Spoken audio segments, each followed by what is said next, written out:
اللہ الرحمن الرحیم۔ ہم آپ کو مولانا عامر الاسلام کے آفیشیل چینل پر خوش آمدید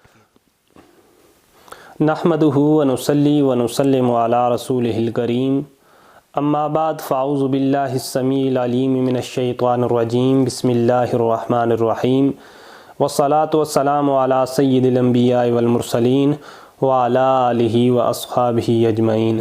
معزز سامعین و حاضرین، السلام علیکم ورحمۃ اللہ وبرکاتہ۔ آپ نے دنیا میں بہت سے سیلابوں، عذابوں اور آفتوں کے متعلق سنا ہوگا۔ آج میں آپ کو صدیوں پہلے آنے والے ایک سیلاب کے متعلق بتانا چاہتا ہوں، جس کا تذکرہ قرآن نے قوم سبا کے سیلاب کے نام سے کیا ہے۔ اب یہ قوم سبا کون تھی؟ سبا یہ عرب کا ایک مشہور قبیلہ تھا جو اپنے مورث اعلیٰ سبا بن یشجب بن یارب بن قحطان کے نام سے مشہور تھا، اور اس قوم کی بستی یمن میں شہر صنعاء سے 6 میل کی دوری پر واقع تھی۔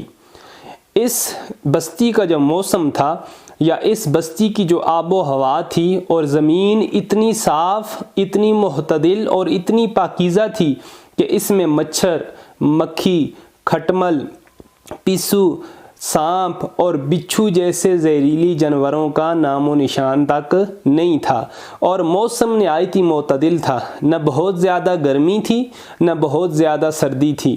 یہاں کے باغات میں کثیر تعداد میں پھل آیا کرتے تھے، یہاں تک کہ اگر کوئی شخص اپنے سر کے اوپر خالی ٹوکرا لے کے کسی باغ کے اندر نکل جاتا تو بغیر ہاتھ لگائے کچھ دور چلنے کے بعد ہی اس کے سر پہ رکھا ہوا ٹوکرا طرح طرح کے پھلوں سے خود بخود بھر جایا کرتا تھا۔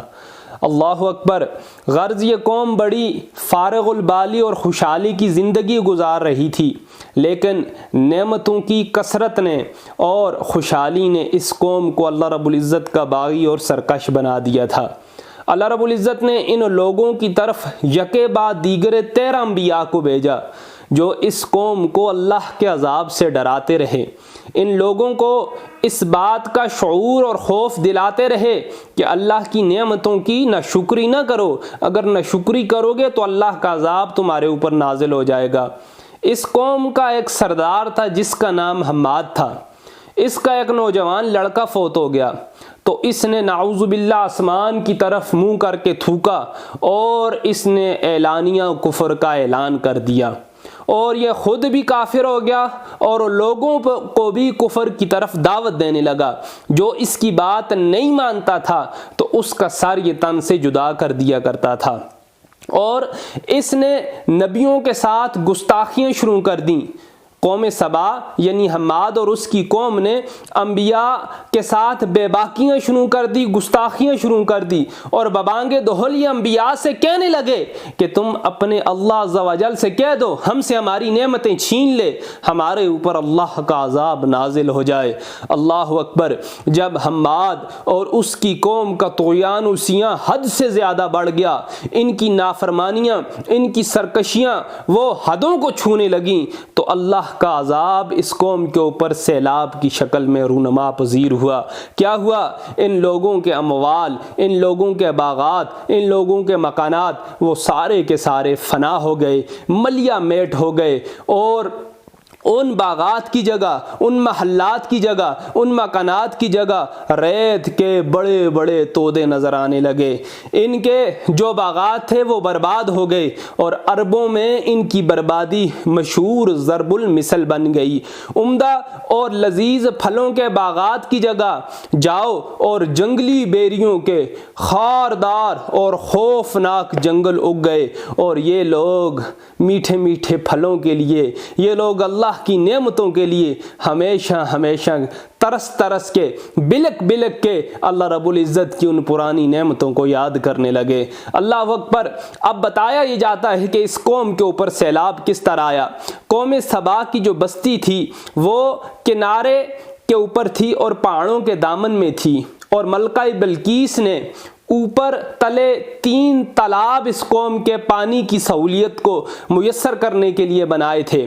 ایک چوہے نے اللہ رب العزت کے حکم سے ایک جو بند تھا اس کی دیوار میں سوراخ کر دیا، اور وہ سوراخ بڑھتے بڑھتے ایک شگاف کی صورت اختیار کر گیا، اور اس وقت جب یہ لوگ اپنے گھروں میں چین کی بانسری بجا رہے تھے، ہر طرح کی خوشحالی اور فارغ البالی کی زندگی گزار رہے تھے، اور ان کے وہم و گمان میں بھی نہیں تھا کہ وہ جو بند ہیں، جو ہمارے سروں کے اوپر سے جو پانی آ رہا ہے، وہ بند ٹوٹ چکے ہیں۔ غرض کہ وہ جب بند ٹوٹا اور سیلاب کا ریلا آیا تو اس نے ساری قوم کو تباہ و برباد کر دیا، اور ہر طرف بربادی اور ویرانی کا دور و دورہ ہو گیا۔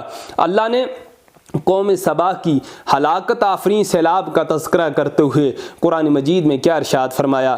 پارہ نمبر 22 ہے، سورہ سبا ہے، آیت نمبر 15 سے لے کے 17 تک قوم سبا کا حال اللہ رب العزت نے بیان فرمایا۔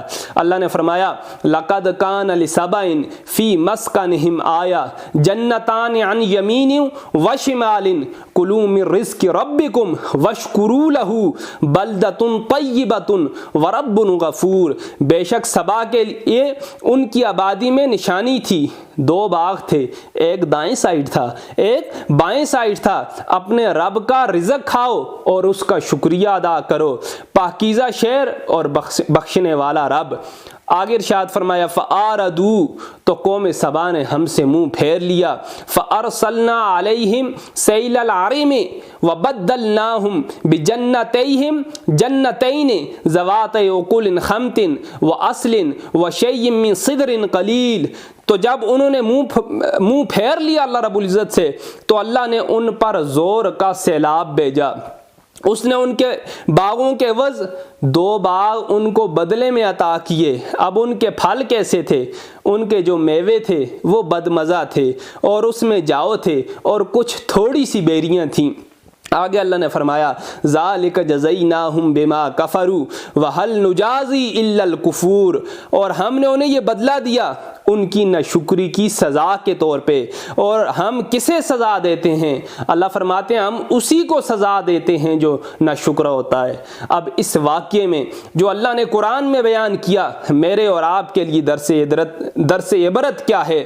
قوم سبا کی ہلاکت اور بربادی ان کی سرکشی اور خدا عز و جل کی نعمتوں کا ناشکریہ ادا کرنے کی وجہ سے ہوئی، اور دوسرے نمبر پہ ان کی بدعمالیاں اور خدا عز و جل کے نبیوں کے ساتھ ان کی بے باکیاں اور گستاخیاں جب حد سے بڑھ گئیں تو اللہ رب العزت کا غضب سیلاب کی صورت میں آیا، اور ان کے مکانات کو، ان کے اموال کو، ان کے باغات کو حس و خاشاک کی طرح بہا کر لے گیا۔